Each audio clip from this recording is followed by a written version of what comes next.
వెలుగుమట్లలో మీకు ఈ రాష్ట్ర ప్రభుత్వం తీరని అన్యాయం చేసింది. ఆనాడు 1950వ దశకంలో ఇద్దరు పెద్ద మనుషులు 62 ఎకరాల వారి భూమిని, ప్రైవేట్ భూమిని మరి ప్రజలకి ఆ రోజు భూదాన్ బోర్డుకి అప్పచెప్పడం జరిగింది. భూదాన్ బోర్డు అంటేనే, భూదానం అంటేనే పేదలకి మరి వ్యవసాయానికి కానీ లేదా ఇల్లు కట్టుకునే దానికి కానీ ఇచ్చే భూమినే భూదాన భూమి అంటారు. మరి అలాంటి భూమి ఆ రోజు 1950వ దశకంలో ఆ రోజు భూదాన్ బోర్డుకి ఇద్దరు పెద్ద మనసుతో వారి 62 ఎకరాల భూమిని వెలుగుమట్లలో సమర్పించడం జరిగింది. ఆ తర్వాత ఏ ఇబ్బంది లేకుండా అక్కడ మరి భూదాన్ బోర్డు ఆధీనంలోనే భూమి ఉన్నది. 2014వ సంవత్సరంలో ఆ రోజు భూదాన్ బోర్డు నుంచి మీకు 1895 మందికి మీకు అక్కడ 100 గజాల చొప్పున పట్టాలు భూదాన్ బోర్డు ఆంధ్రప్రదేశ్ ప్రభుత్వంలో ఆనాడు మీకు ఇవ్వడం జరిగింది. కాబట్టి వాళ్ళు ఎవడన్నా మీకు హక్కు లేదు, అవి పట్టాలు కాదు అంటే తప్పకుండా వారిది తప్పు అవుతుంది తప్ప మీది తప్పు కానే కాదు. మీకు పట్టాలు ఖచ్చితంగా ఉన్నాయి. ఆ పట్టాలు నేను చూసి ఉన్నాను. 1895 మందికి 2014వ సంవత్సరంలో ఏప్రిల్ మాసంలో ఆ రోజు ప్రభుత్వ ఆధీనంలో ఉండే పట్టాలు ఇచ్చింది. మైక్ బాగాలేదు, మీరు గోల చేస్తే మీకినబడదు, నాకినబడదు. వచ్చింది ఎందుకో కూడా మీకు నేను చెప్తా. రెండవది 2014 ఏప్రిల్ తర్వాత మరి మీకు ఎట్లా శక్తి ఉంటే అట్లా మీరందరూ ఎవరి శక్తి మేరకు వాళ్ళు, అయ్యా నువ్వు మాట్లాడు స్వామి, ఈయన ఆపేయండి. ఎవరి శక్తి మేరకు వారు ఆ రోజు ఇప్పుడే అక్కడి నుంచే వస్తా ఉన్నా నేను, మీ కాలనీ నుంచే. అక్కడ ఒక తమ్ముడు చెప్పాడు, అన్న నేను హమాలి పని చేసుకుంటాను, మా భార్య దగ్గర ఉండే బంగారం తీసుకుని సంవత్సరం కూడా కాలేదు తాకట్టు పెట్టి 7 లక్షల రూపాయలు ఖర్చు పెట్టి ఇల్లు కట్టినా అన్న. ఇప్పుడు నేను ఎవరికి చెప్పుకోవాలా? తమ్ముడు ఏడుస్తా ఉన్నాడు.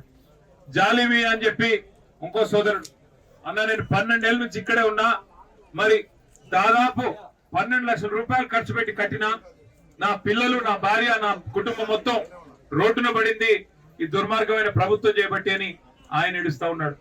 ఎర్రయ్య గారని పెద్ద మనిషి, ఆయన్ని కలిసిన ఆయన చెప్తున్నాడు, ఇందులో ఏ రకమైన ఇబ్బందులు లేని భూమిది, మాకు కోర్టు ఆర్డర్లు ఉన్నాయి, భూదాన్ పట్టా ఉంది, మేము ఇక్కడ కొంతమంది మేము ఎలక్ట్రిసిటీ కోసం, కరెంటు కోసం దరఖాస్తులు పెట్టుకున్నాము, మేము ఇంటి పన్ను కూడా కొంతమంది కడుతున్నాము, ఇంటి నెంబర్లు కూడా చివరి దాకా వచ్చి ఆగింది.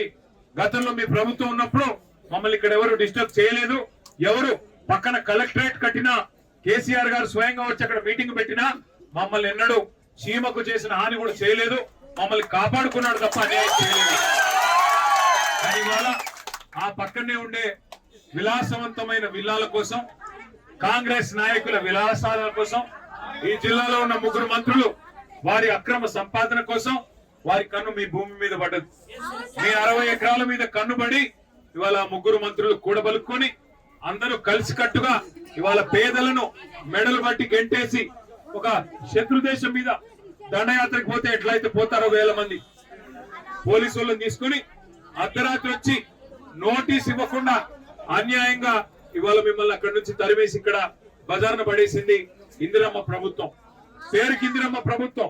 ఇందిరమ్మ ప్రభుత్వం అంటే ఏంటి? ఇల్లు కూలగొట్టడమా? కట్టుకున్న ఇల్లు కూలగొట్టి పేదవాళ్ళను మెడలు బట్టి రోడ్డు మీదకి తోయడమా ఇందిరమ్మ ప్రభుత్వం అంటే? ఇందిరమ్మ ప్రభుత్వం అంటే ఇంటర్మీడియట్ చదువుతున్న పిల్లలు, ఇవాళ ఎంతో మంది పిల్లలు అక్కడ ఉన్నారు, చదువుకోవాల్సిన పిల్లలు, వాళ్ళని రోడ్డు మీద వేసి చదువు లేకుండా చేసి వాళ్ళ నోట్లో మట్టి కొట్టి ఇవాళ మీ అందరినీ బజార్లోకి తోసింది ఈ ప్రభుత్వం. వాళ్ళు అంటున్నారంట మంత్రులు, ఇవి అక్రమమైన పట్టాలు, ఇవి సక్రమమైన కావు అంటున్నారంట. అక్రమమైన మీ పట్టాలు కాదు, సక్రమమైన మీ పట్టాలు. కానీ అక్రమమైన బుద్ధి, చండాలపు బుద్ధి, పేదల నోటికాడి బుక్కలాక్కునే బుద్ధి ఈ దుర్మార్గమైన మీ 3 మంత్రులు తప్ప మీది కానే కాదు. మీరు భయపడమాకండి, మీరెవరు భయపడవద్దు. ఒక్క మాట కేసీఆర్ గారు చెప్పమన్నారు మీకు, అది చెప్పడానికి నేను, అజయ్ అన్న, రవణ, మదన్న అందరం కూడా వచ్చాం. కేసీఆర్ సార్ చెప్పమన్నాడు మీకు, ఇంకొక 2 ఏళ్లలో మళ్ళీ 2 నెలల్లో మీ దయతో మీ దీవెనతో మళ్ళీ సార్ ముఖ్యమంత్రి అవుతాడు, పేదవాళ్ళ ఆశీర్వాదంతో అవుతాడు. మీరు అప్పటిదాకా ఎదురు చూసే పని కూడా లేదు. మీరు అప్పటిదాకా ఎదురు చూడండి కూడా నేను చెప్పట్లేదు. మేము మీ తరఫున మిమ్మల్ని ఎక్కడి నుంచి అయితే గెంటేశారో మీకు అక్కడే ఇల్లు కట్టించాలని, మీకు అక్కడే క్రమబద్ధం చేయాలని మీకోసం శాసనసభలో శాసన మండలిలో కానీ మీ మంత్రులు మాయగాళ్ళు, 3 మంత్రులు కూడా మాయ చేస్తారు. లేదు మీ జిల్లా మంత్రులు, మీ మంత్రులు కాదు కానీ మాయగాళ్ళు 3 మీ జిల్లా వాళ్ళు. మళ్ళీ రేపు మళ్ళీ మీ మధ్యనే చిచ్చు పెడతారు. మీలో కొంతమందిని తీసుకొని పోయి 50 మందిని తీసుకొని పోయి ఎలిముద్రలు వేయించుకుంటారు. కొంతమందితో సంతకాలు పెట్టించుకుంటారు అధికారులు వచ్చి చీకట్లో. దయచేసి ఐకమత్యంగా ఉండండి. ఐకమత్యాన్ని చెదిరిపోని ఇవ్వకండి. మీకు అక్కడనే ఇల్లు కావాలనుకుంటే దయచేసి ఎక్కడ సంతకాలు పెట్టకండి. మీకు అక్కడే ఇల్లు కావాలి, అక్కడే ఉండాలి మీ కుటుంబాలతో సహా అనుకుంటే మీరు పొరపాటును కూడా మీ ఐకమత్యాన్ని చెదిరిపోనికండి. మిమ్మల్ని తీసుకెళ్తారు పక్క కొంతమంది, అమ్మా నీకు ఇందిరా మిల్లు ఇస్తాం నువ్వు రా అంటారు. ఇదిగో ఇదే ఇల్లు అని చూపెడతారు.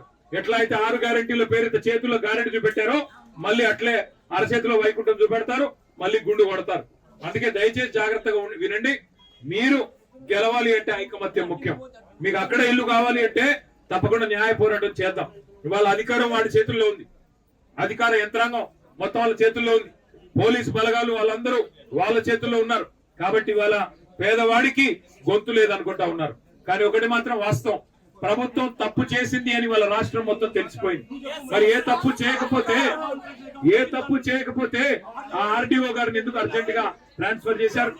ఏ తప్పు జరగకపోతే ప్రభుత్వం నిజంగానే న్యాయం చేసింటే ఆగవయ్య స్వామి, ఆగవయ్య మీ గురించే మాట్లాడుతుంది, ఎందుకు గుర్తు చేసుకుంటున్నా.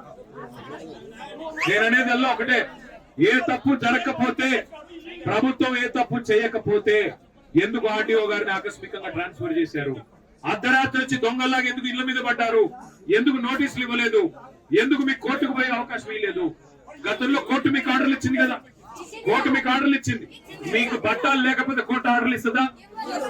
మీ వాదనలో న్యాయం లేకపోతే కోర్టు ఆర్డర్లు ఉంటాయా? కాబట్టి జరిగిన తప్పు ప్రభుత్వానిది, ఈ జిల్లాలోని 3 మంత్రులు. ఇంకొక మాట మీరు ఆలోచించండి. ఇప్పుడు తప్పు చేయకపోతే మాలాగా ధైర్యంగా వచ్చి మీ కాడ మాట్లాడొచ్చు కదా, 3 మంత్రులు వచ్చి చెప్పొచ్చు కదా తప్పు మీది కాబట్టే, ప్రభుత్వానికి కాబట్టే ఇవాళ 3 మంత్రులకి ముఖం లేదు. అందుకే నేను మీకు చేసే విజ్ఞప్తి, అసలు భూదాన్ అంటేనే, మళ్ళీ గుర్తుపెట్టుకోండి, భూదాన్ అంటేనే పేదల ఆస్తి. భూదాన్ అంటేనే పేదల ఆస్తి, పేదవాళ్ళ కోసం ఇల్లు కానీ వ్యవసాయానికి కానీ ఇచ్చే ఆస్తి భూదాన్. కాబట్టి అప్పుడెప్పుడో గాంధీ గారి స్ఫూర్తితో వినోబా భావే గారు అనే పెద్ద మనిషి స్టార్ట్ చేశారు భూదాన్.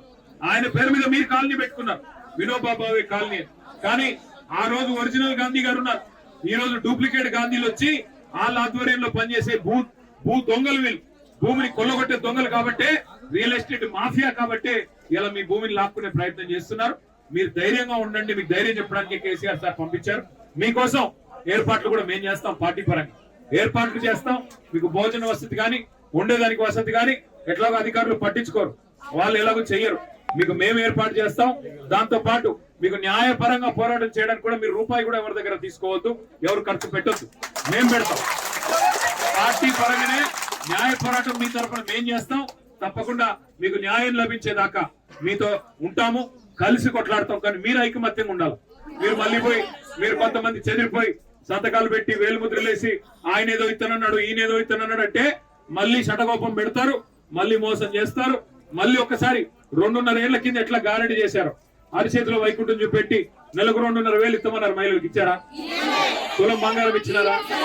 ముసలోళ్ళకి 4,000 అన్నారు, ఇచ్చారా? ఏదన్నా ఒక్కటి చేశారా? పోనీ ఇందిరా మిల్లు అన్నారు, ఉన్న ఇల్లు కూడా కొడుతున్నాడు కదా. హైదరాబాద్ లో కూల్చివేతలే, హైడ్రా పేరు మీద రాష్ట్రం అంతటా కూల్చివేతలే, ఖమ్మంలో ఎలుగుమట్లలో కూల్చివేతలే. మొత్తం రాష్ట్రంలో మీ ఆస్తులు లాక్కోవడం తప్ప, మీ శక్తి లాక్కోవడం తప్ప ఏం చేసింది 2.5 ఏళ్లలో ఈ ప్రభుత్వం? ఆలోచించండి. అందుకే దండం పెట్టి చెప్తున్నా, మీరు ఐకమత్యంగా ఉంటే మేము మీకు సాయం చేయగలుగుతాం. మీరు ఐకమత్యంగా ఉంటే మేము మీకు సాయం చేయగలుగుతాం. మీకు ఇక్కడ ఇవాళ ఉదయం కూడా కొన్ని పార్టీల వాళ్ళు వచ్చారు. తప్పకుండా ఇక్కడ అందరం కలిసి కొట్లాడదాం, మాకేం ఇబ్బంది లేదు. ఇందులో ఏం రాజకీయం లేదు, ఇప్పుడేం ఓట్లు లేవు. మాకేమి అర్జెంట్ గా ఏం ఓట్ల కోసం తాపత్రయపడాల్సిన అవసరం లేదు. కేవలం మీకు న్యాయం చేసేదానికి ఎవరు వచ్చినా అందరం కలిసి కొట్లాడదాం. ఇక్కడ ఈ తమ్ముళ్ళు కొంతమంది ఉన్నారు, అక్కడ ఇంతకుముందు ఎర్రన్నలు కొంతమంది కలిశారు. అందరం కలిసి కొట్లాడదాం, మీకు న్యాయం జరిగేదాకా. ఈ దుర్మార్గమైన ప్రభుత్వం, ఈ ముగ్గురు మోసగాళ్ళు వారికి బుద్ధి చెప్పేదాకా మీరు ఐక్యంగా ఉండండి. మీ తరఫున మొత్తం ఖమ్మం ప్రజానికం ఉన్నారు, రాష్ట్ర ప్రజానికం ఉన్నారు, న్యాయం కోరే ఎవరైనా, పేదవాడి సంక్షేమం కోరే ఎవరైనా మీ తరఫునే ఉన్నారు, మర్చిపోబాకండి. అజయ్ అన్న కూడా ఇక్కడే ఉన్నాడు, రవణ్ ఉన్నాడు, మదన్ ఉన్నాడు, అందరం మీకు ఉంటాం. మీకు అన్ని ఏర్పాట్లు భోజనం కానీ ఇంకోటి కానీ ఉండేదానికి కానీ మేము అవసరమైతే మొత్తం పార్టీ పరంగా మేమే చేసిపోతాం. మీరు ఎవరు భయపడవద్దని చెప్పి కోరుతూ, మీ కాగితాలు నా దగ్గర ఉన్నాయి, మీ పట్టాలు నా దగ్గర ఉన్నాయి, మీరు ఏది కూడా మీరు దేనికి భయపడొద్దు. కొత్తగా మీరు చెప్పేది ఏం లేదు. ఇప్పుడు అక్కడికి పోయి వచ్చిన, అక్కడ అందరినీ కలిసిన, దాదాపు 100 కుటుంబాలను కలిసిన, అందరూ మీరు చెప్పిందే చెప్పారు. మాకు అన్యాయం జరిగింది, మాకు పట్టాలు ఉన్నాయి, అన్ని ఉన్నాయి, సక్రమంగా ఉన్నాయి. కేవలం ప్రభుత్వం, ఇక మా లోకల్ లీగల్ సెల్ కూడా ఇక్కడే ఉంది. ఏం పేరు? సుగుణారావు గారు, లాయర్ గారు. ఆయన గతంలో ఉద్యమకారుడు. ఆయనే ఇచ్చాడు నాకు ఇన్ఫర్మేషన్ మొత్తం. కోర్టులో కూడా మీరు రూపాయి ఖర్చు పెట్టే అవసరం లేదు, మొత్తం ఖర్చు పెట్టి మేమే కొట్లాడతాం. మిమ్మల్ని మళ్ళీ కంటికి రెప్పలా కాపాడుకుని మీ ఇల్లు మళ్ళీ మీకు వచ్చేలాగా చేయడం మా బాధ్యత. దయచేసి ఎవరు కంగారు పడొద్దు, ధైర్యంగా ఉండాలని చెప్పి కోరుతా ఉన్నాం. థ్యాంక్ యూ, అందరికి నమస్కారం. Thank you.